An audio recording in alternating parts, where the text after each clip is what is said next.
A client of mine showed his policy to his advisor, who told him to cancel it immediately. His advisor had never even read the design, but that's the norm here. And it's costing people billions of dollars in generational wealth and tons of long-term growth and cash flow. The reality is that I've been in the trenches for years now helping people design this, not just doing it on paper.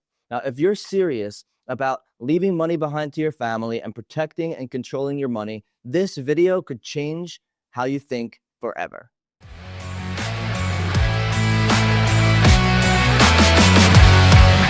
Before I even get into the things that they'll say, you have to understand that most of the time, they don't even know it exists. And this is our fault. This is our fault as infinite banking practitioners. Out of all 900,000 insurance agents and 1.2 million financial professionals, there's only 300 infinite banking practitioners in the world. And most of them are more one-man shows than building an agency. So quite frankly, we just don't have enough army out there spreading the word and talking about this. The whole concept was brought to us in 2000 by Nelson Nash, and he was a very small-time boy out of Arkansas. And the reality is that we didn't do tons of marketing and sales up to that point. So it's my mission to bring the truth to the world so we can change the way that people think and change the financial picture in every single American family. So here are the top 10 things that your financial advisor or CPA will say of why they hate infinite banking. The first thing that they'll say is that it's a bad investment. This is a red flag because life insurance is not an investment. It is a way for you to control the cash flow, your money pool, all of the money flowing in and out of your life. Life insurance is not an investment. Investments are going to go up and down. This is something that's going to steadily grow compound interest forever. And if anybody says it's a bad investment, then they clearly don't understand about life insurance, because this is about banking, right? Interest rates are going to go up, interest rates are going to go down, but the process of banking goes on forever. And becoming your own banker, the infinite banking concept, is not about investments. It is about how you finance the things in your life, which can include investments. It is not a do I buy a property or get a policy? Do I pay off my debt or get a policy? Do I invest in that business or that thing or get a policy? It's flow your money through the policy and leverage it to be able to buy those other things so you can finance the things in your life and put all of the interest you pay to outside lenders and banking institutions, or all of the money that you don't give in interest to somebody else because you paid cash, and put all of that money back in your pocket.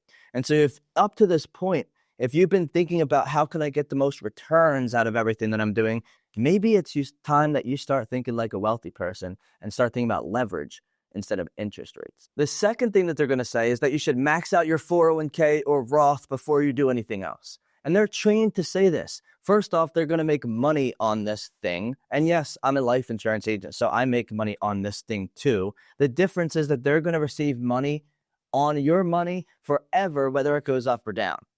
Not only that, but if there's anything out there where the government is giving you and the employer a tax deduction and tempting you to get it now, then there obviously is something going on behind the veil that you should be aware of, which means that all of the money that you're deducting in taxes today is going to still be taxed later, plus the compounding of all of the interest that you've grown over the 35 years that you have your job.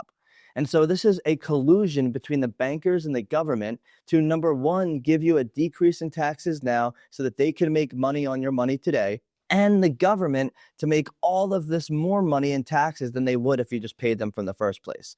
The owner, the founder of the 401k, first said that he regrets creating it because it was never intended to be America's retirement plan. You know that 72% of all retirement plans are in the stock market. And this is what Wall Street wants. This is what every financial advisor wants. And the challenge is none of your money is protected. You can't time the market, and you're going to be paying way more in taxes over the course of your lifetime when you need the money the most, which is in your retirement or your passive income time, as Nelson Nash calls it, than if you just took the tax hit today and took that money post-tax and put it into something safe like the life insurance policy. So if you've been maxed out your 401k or IRA, maybe it's time to look into the history of this and understand why they're giving you free money in the first place. The third thing that they'll say is that you lose money early on. And I literally just got done a call with a guy yesterday that said the same thing to me. He said, Josh, I've been paying into this thing and I'm still negative.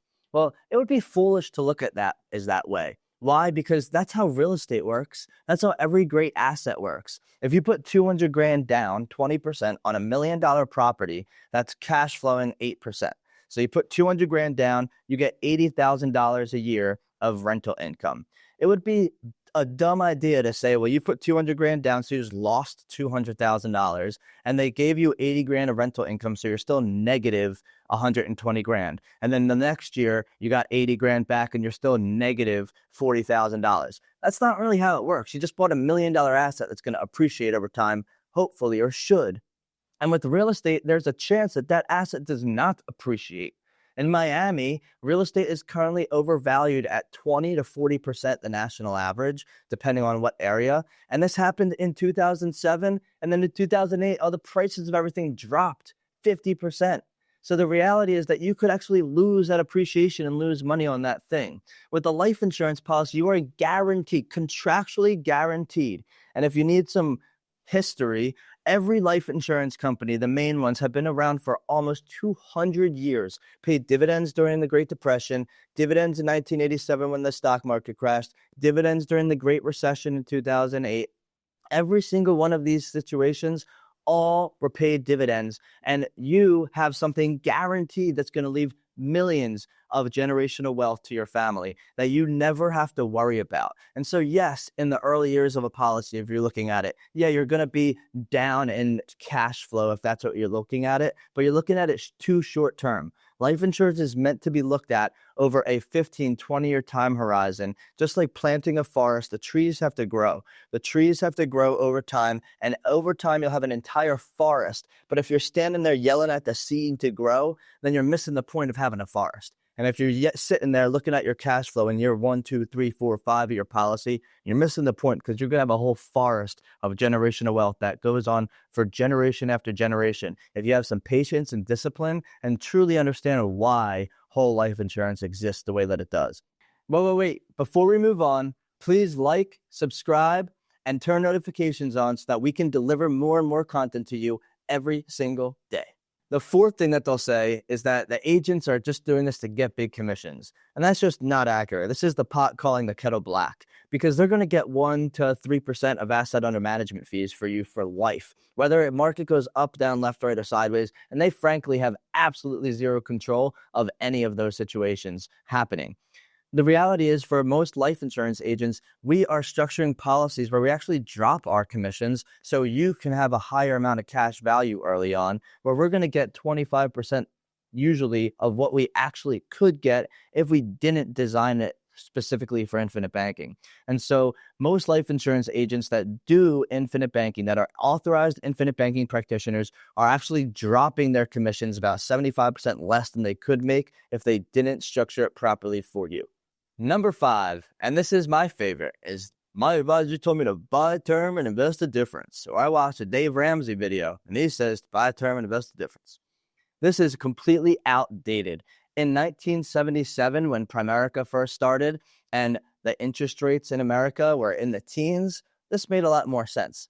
But over the course of time, 98% of all term policies expire, which means that you are paying money into something that you never actually leave money to your family. And that's why up to this point, so many American families struggle when people die, is because they have term policies that are cheap.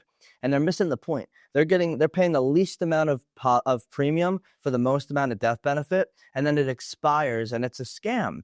The reality is that you want to have the most amount of premium and the most amount of death benefit so that you can have permanent coverage and that you actually have money leaving behind to your family. And if you invest the difference, you have no control over whether it goes up, down, left, right, or sideways. You have no control over what happens to that money.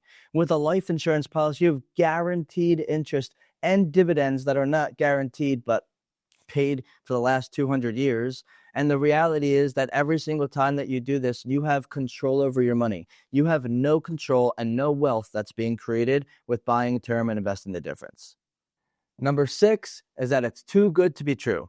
When I was in high school, I was in a network marketing company, and we had the rebuttal to when people said it's too good to be true, saying that If everything is always too good to be true, how will you ever know when there's a good opportunity? And this is a classic case of this right now. When people say it's too good to be true, it usually is. I hate when people say that because there are so many amazing opportunities that are too good to be true that are coming out every single day with technology and the way that the economy is working today. The reality is most people just don't simply understand it. And so when they say it's too good to be true, they haven't spent the time to learn the system to figure out the thing that they say is too good to be true.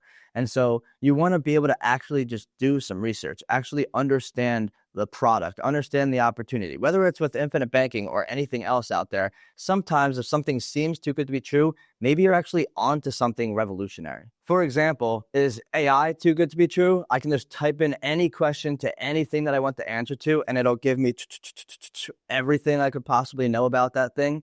Is a smartphone too good to be true? Or I can just type a few numbers in and call somebody across the world in a second? Is everything that we have too good to be true? The reality is most revolutionary understandings of life are too good to be true until they're actually proven to be something that we need every single day. And infinite banking is just another one of those things. Number 7 is that the returns are too low. Infinite banking is not about the returns. It is about how you finance the things in your life. And so if you're looking at the returns, you're not factoring in the fact that there are no fees, no taxes, and no worries about what's going on out there with the economy that can hinder your actual growth. If you look at the actual return of the stock market, not the average, but the actual return after fees and after taxes of what somebody would get in return over a 40-year period of time, and Jack Bogle says this in this book, the actual return of mutual funds is less than 4%, 3.59%. And so you're looking at something that is usually misinformation, mismarketed, misled.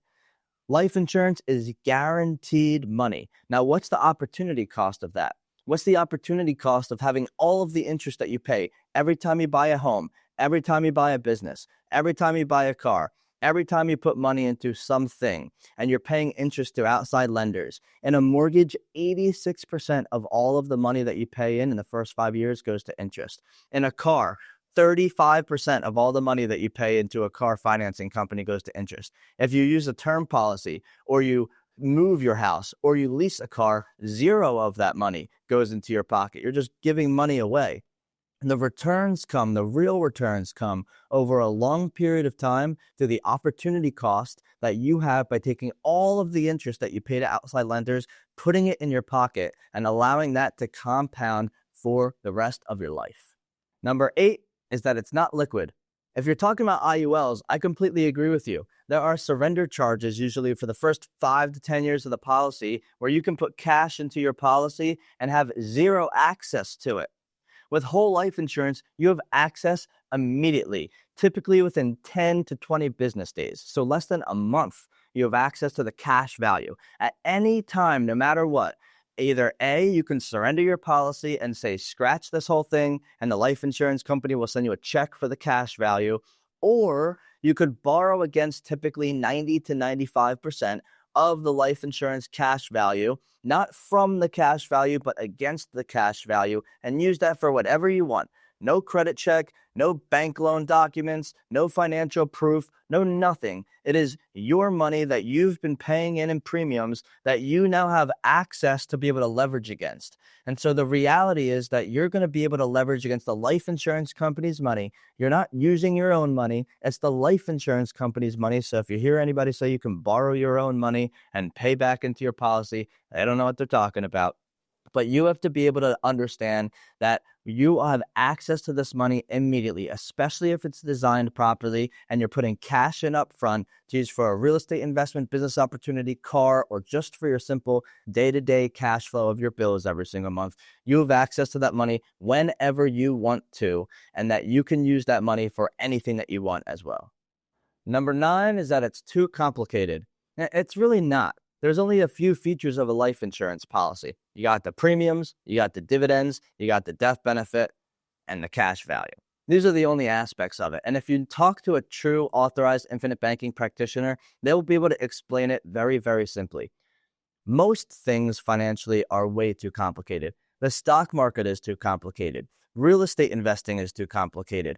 Crypto is very complicated. The simplicity of a life insurance policy that's been around for 200 plus years has the best track record of anything else out there.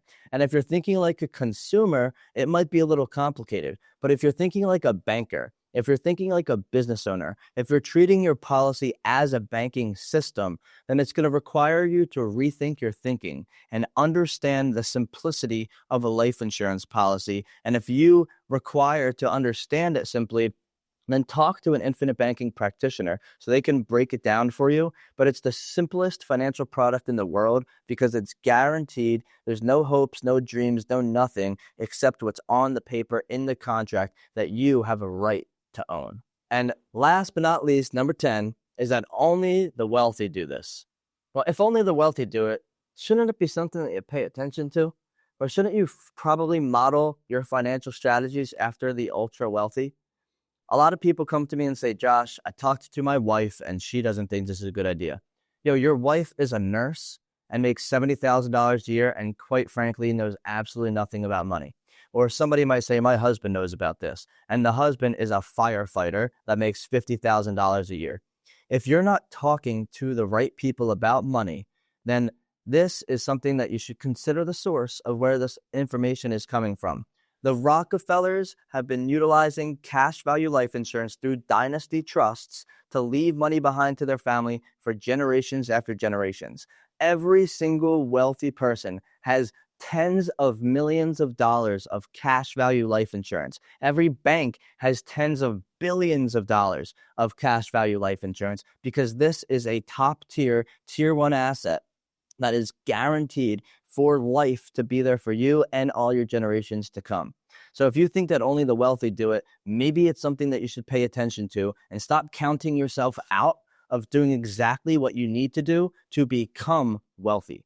If this information is relevant to you and you enjoyed this and you want to get off the Wall Street roller coaster, then register below for our free webinar that we host every Wednesday at 7:30 Eastern Standard Time so that you can learn more, ask me questions directly, and understand this so you can implement it into your own life and create the generational wealth that you and your family deserve.